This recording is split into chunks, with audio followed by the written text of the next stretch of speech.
Video log is about what it's important to remember when embarking on a research project and what I hope for my group's research project this semester. So based on the little bit of experience I got with the research project last semester in the third semester of my first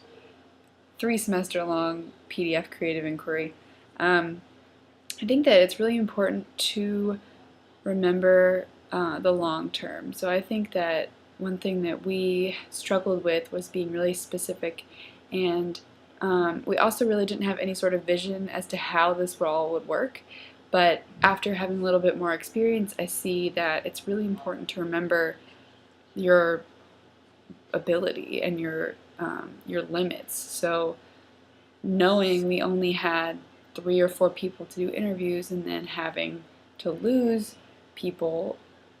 because I think we had 4 interviewers to begin with when we decided to do interviews, and then losing 2 of them to the PDF class and then not having them contribute to the research project at all really hurt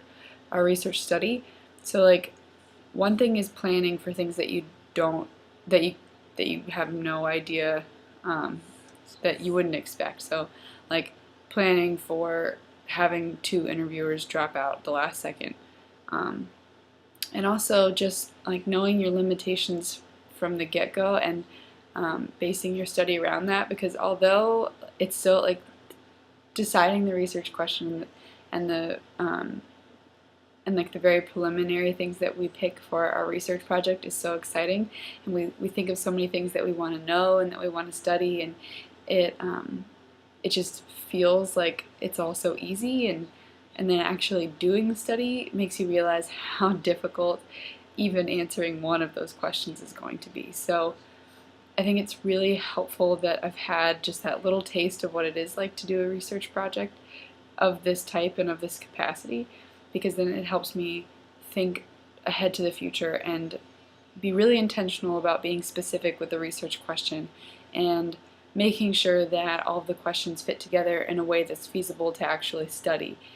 and thinking of methods that are actually possible given the resources we have. So if that is time or the number of people that we have to do, the interviews or the focus groups or whatever that may be. And then planning, if we don't have enough time and we don't have enough people, to do something that is more feasible so you can actually get usable data. So if that means doing a demographic survey rather than a qualitative interview process, then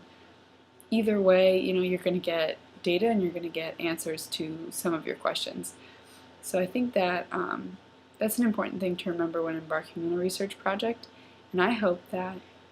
although our embarkment isn't going very far, we're just, doing the whole brainstorming process of what it looks like to start a research project,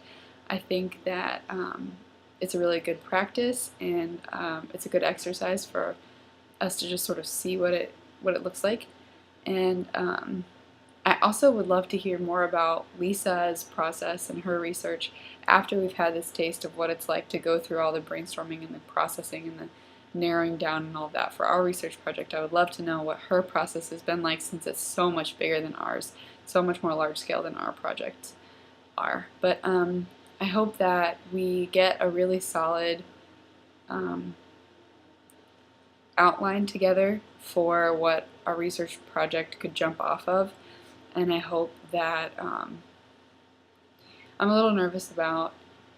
everybody putting in their individual piece, because I know that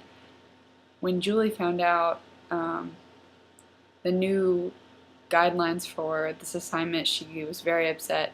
and worried that it was going to be really difficult for her to finish it, knowing that she had, I think, 2 other projects or papers due on that day also, and Marie wasn't even there during that class. And I've worked with both of them, and I know that they have a lot going on, and sometimes PDF assignments don't, well, just like vlogs, but sometimes priorities don't always match up. And so I hope that our group does a really good job of collaborating and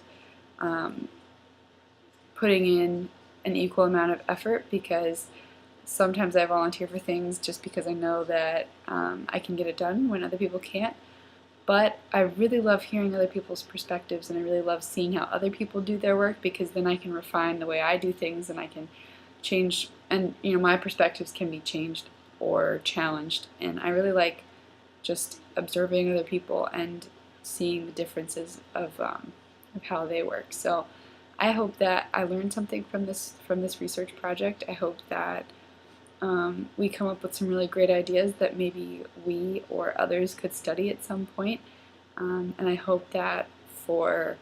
Jarden and CJ's group research project next semester that something really comes out of it, because that was one thing that I was frustrated with last semester, that our research, we put so much work into it, and we put so much time and effort and